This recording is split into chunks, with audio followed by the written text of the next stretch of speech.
Hello, I'm Larry Cohen, and this is Trailers from Hell. And I've been asked to do a trailer of a picture that I made myself. This was called Hell Up in Harlem, and it was made for American International in the early 1970s. It was a sequel to Black Caesar, which was a big hit for me, my first big box office hit. And then we made this picture to follow up.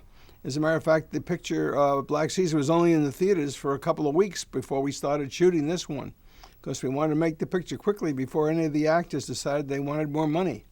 So we began making the picture before we even had a script, and the picture certainly looks like it. So let's run the trailer. The Godfather of Harlem is doing it again. Well, Hell Up in Harlem was made under very unusual circumstances because the actor, Fred Williamson, who played the lead, was actually working under contract to Universal on another picture called That Man Bolt, and he wasn't available to shoot the movie. So I could only have him on Saturdays and Sundays. I was currently making another movie called It's Alive for Warner Brothers.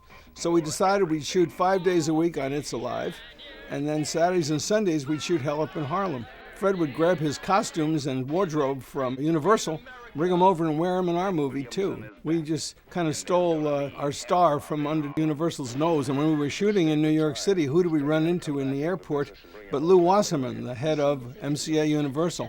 "Oh, boys," he said, "what are you shooting?" There was Fred Williamson standing there. I said to him, "Oh, Mr. Wasserman, would you like to be in the picture? How about playing one of the gangsters?"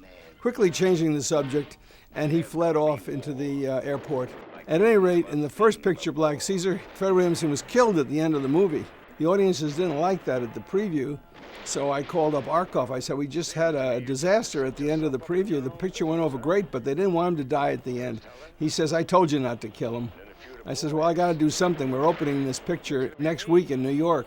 So I flew to New York with his permission. I went to the Cinerama Theater, introduced myself to the projectionist, cut off the last minute of the movie, went up to the RKO 57th Street and cut off the last minute off the movie, snapped the end of the movie off, and the picture ended up being a big hit, and we ended up having a sequel. But when the picture was played in Europe, they made the prints from the original negative, and he died at the end. And it was kind of a slipshod affair because I was making the picture up as I went along, so we just kept shooting scenes. I had no idea where they were going to go, but we put them all together, and lo and behold, the picture was a big hit also. From Times Square to the stratosphere, he's making this world a decent place to die.